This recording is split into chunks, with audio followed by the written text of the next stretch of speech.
Are you swooning over the gorgeous decor in the hit series Bridgerton? Would you like to add some elegant touches of the Regency style to your home without spending a king's fortune? Well, in today's video, we'll be upcycling 10 inexpensive thrift store finds into Bridgerton-inspired decor. And I think I came up with some ideas that you probably haven't seen before. So let's get started. The English sure loved their tea, and during the Regency era, they owned special tea caddies to store their tea. They were usually made from metal or wood, and like everything during that time period, very decorative. I found a large lidded container at Goodwill for about $10. Since Regency decor was often black and gold, I started by giving it a coat of black spray paint. To add gold details, I used a small paintbrush to apply gold rub and buff to the design, feet, and handles. Tea caddies were often embellished with floral designs, so I hunted through my rub-on transfers and chose one with pink roses and red berries. It adhered nicely except in a couple of small spots where the transfer actually pulled off the black paint. To repair those spots, I brushed Mod Podge on the container and then carefully pulled the transfer piece off of the paper and arranged it on the glue. To give it a slightly aged appearance, I very lightly distressed the transfer with sandpaper, being careful not to scratch the black paint. Then I used a gold paint pen to create a border around the edges of the transfers. I also found some small coordinating transfers and used those on the lid. So, what do you think? Is it fancy enough to be used by the Regency aristocracy?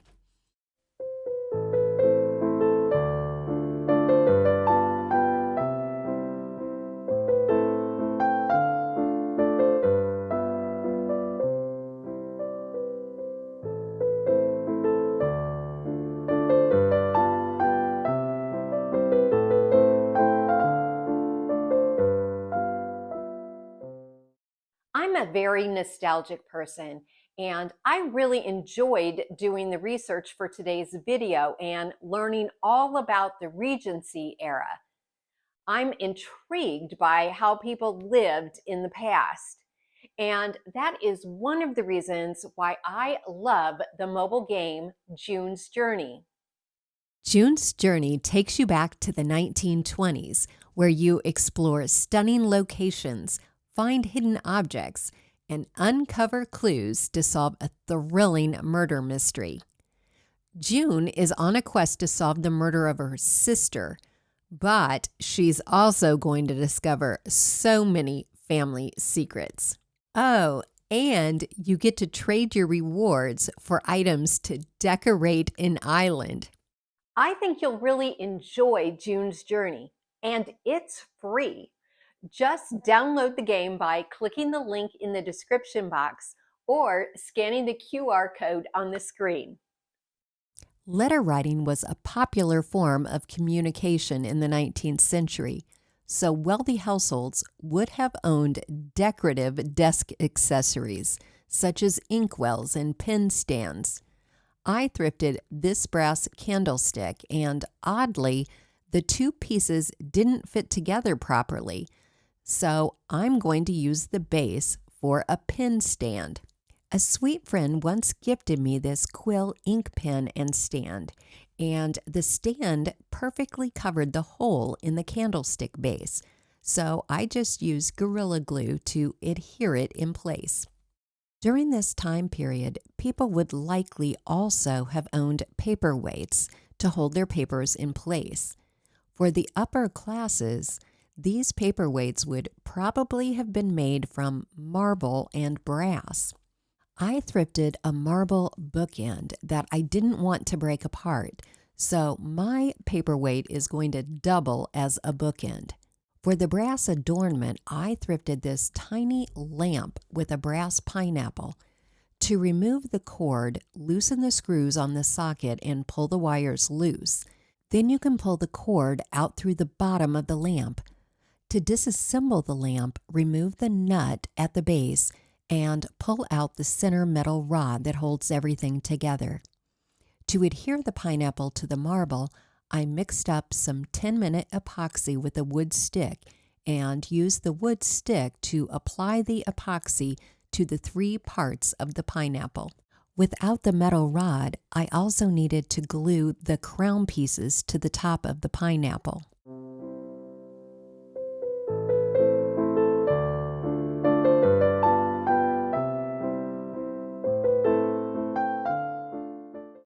To finish off the desk accessories, I wanted to make a leather-bound book or notebook.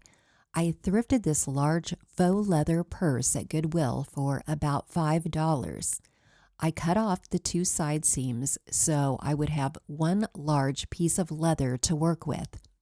I decided to use an old book whose cover had already fallen off. Once the book was situated on the piece of leather, I drew straight pencil lines and cut out my desired size. Then I cut 2 skinny strips from the leftover leather and hot glued the 2 ends together to create one long strap to tie around the book. To create fringed ends for the strap, I cut skinny rows into a rectangle of leather and then rolled and glued the top uncut end around each end of the long strap and hot glued it in place.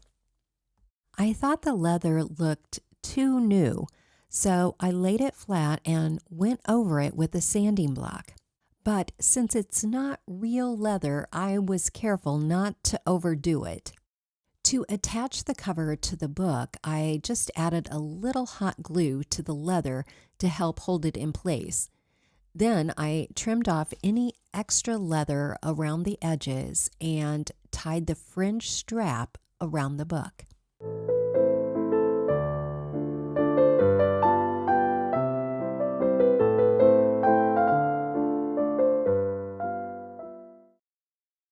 When you pay attention to the Bridgerton set decor, you will notice a plethora of fancy clocks. In fact, I think there is a clock on every single fireplace mantel. My thrift store clock was overpriced at $13, but I thought the design was perfect. I didn't want this clock to be solid gold, so I painted the 2 sidebars with 2 coats of an off-white chalk paint. Then I brushed gold rub and buff over all of the remaining areas. When the chalk paint was dry, I lightly distressed the edges with a sanding block. Then I brushed clear wax over the paint and wiped away the excess.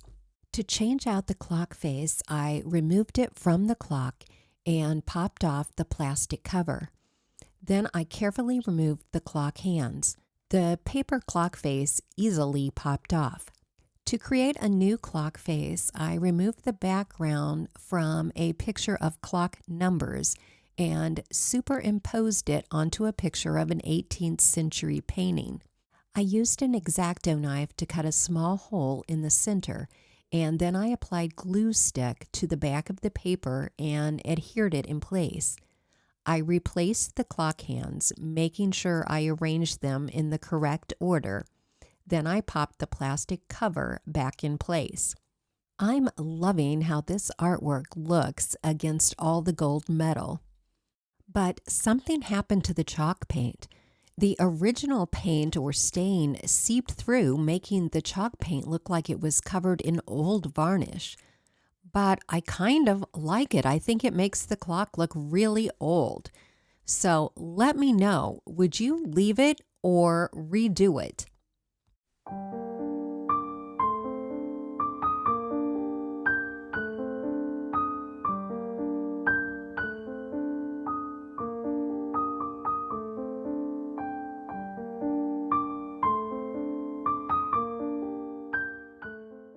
Regency homes were filled with candlesticks and candelabras, and in upper-class homes, these were often quite elaborate. I thrifted this ceramic and faux brass candlestick, which was assembled like a lamp with a center metal rod. By removing the nuts at the top and bottom of the rod, I could easily disassemble the candlestick pieces. I also thrifted this ceramic bird that I want to add to the large candlestick. I took the 3 ceramic pieces outside and sprayed them with sensor primer and then with a satin white spray paint. You might be surprised to learn that chinoiserie designs were quite popular during the Regency era, and I spotted a few pieces on the Bridgerton set. To add a similar design to the candlestick, I pulled apart the layers of a 2-ply napkin and then cut the design on the top ply into smaller pieces. I brushed Mod Podge on the candlestick and on the bird, and then carefully placed the napkin pieces into the Mod Podge, smoothing out any wrinkles with my paintbrush. Once I was happy with the design and the Mod Podge was dry, I began reassembling the candlestick. I needed to use a slightly longer lamp rod from my stash to accommodate the space for the bird. I broke a hole through the bird's candle cup so it would slide on the metal rod. And once all the pieces were on the metal rod, I tightened the nuts at either end to secure everything in place. I filled the gap between the bird and the brass saucer with some caulk, and once the caulk was smoothed out, I decided I wanted to add a few more napkin pieces to the lower portion of the bird. I had also added an additional lamp piece above the bird so that the new metal rod was completely covered, but it was a different shade of gold. So I brushed some rub and buff over the 2 top pieces so they would blend together better. Finally, I brushed a coat of glossy Mod Podge over all of the ceramic pieces to further seal the napkin and give the candlestick a shiny appearance.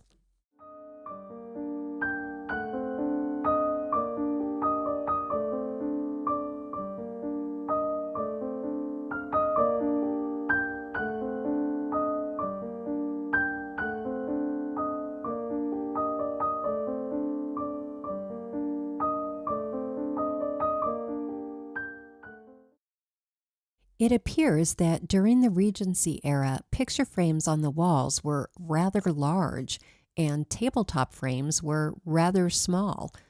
Artwork consisted primarily of portraits and some landscapes.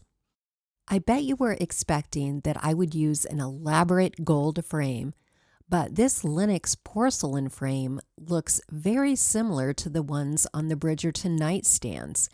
I just needed to print out a Regency-era portrait, and I found one that I think looks a bit like Eloise Bridgerton.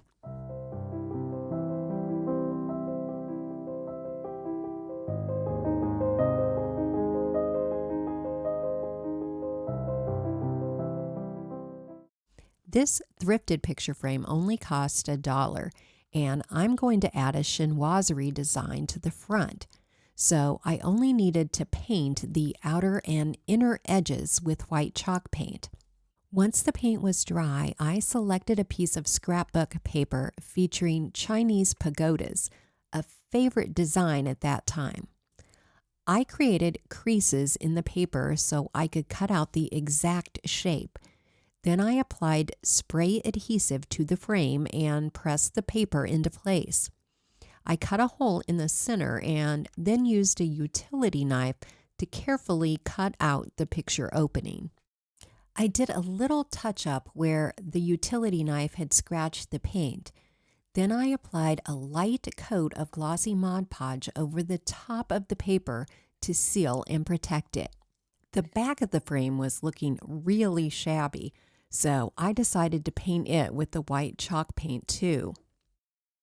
With photography not yet invented, silhouette art was quite popular during the Regency era. I used the Canva app to create a modern silhouette for my frame, but there are other silhouette-specific apps available. In Canva, upload the picture you want to convert to a silhouette, then tap Edit Image, and background remover. Under Effects, select Duotone, then tap Custom. Click on Highlights and move the bar to your desired color. You can also search Canva Images and use one of their pre-made silhouettes, and you can change it to any color you like. When you're done, you can download it to your photo roll. I like to use the Print to Size app to get it to my exact desired size and print it from there.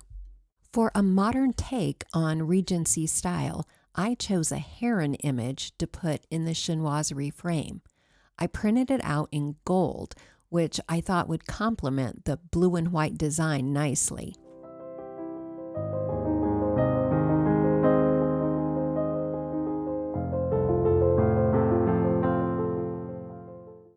You would be hard-pressed to find a vase on the Bridgerton set that is not on a pedestal or stand of some kind. I found this large 1970s beauty at the thrift store for $5. Since most Regency vases were colored and accented with gold embellishments, I decided to paint the main section of my vase with an off-white chalk paint. The metal sections looked more bronze than gold, so I went over those areas with gold rub and buff. I bet people in the Regency era would have gone crazy for this stuff if they'd had rub and buff back then. You know I wanted to distress that chalk paint, but I constrained myself, and to make the painted areas look more like ceramic, I sealed them with a coat of glossy Mod Podge. Now, what to put in our pedestal vase? Is there really any doubt that it should be filled with flowers? Historically, the flowers would have been real, but almost all of the flowers on the Bridgerton set are fake. I thrifted this large and very dusty arrangement of pink flowers. I started by giving them a good cleaning with a silk plant cleaner. While the flowers dried, I cut a piece of styrofoam to fit tightly inside the pedestal vase. Unfortunately, my camera was not high enough for you to see how I arranged the flowers. But Regency arrangements were quite symmetrical, which are quite easy to create, as you can see from this little diagram that I drew. I arranged the flowers in 3 rings. I started with the outer ring, evenly spacing the hydrangeas and the small pink flowers around the edge. For the second ring, I evenly spaced out the dahlias and the droopy flowers. Then I added the white roses in the center. I felt the tulips didn't fit in with the mostly summer flowers, so I found some lilies in my stash and added those instead. Finally, I filled in any empty spots with extra leaves.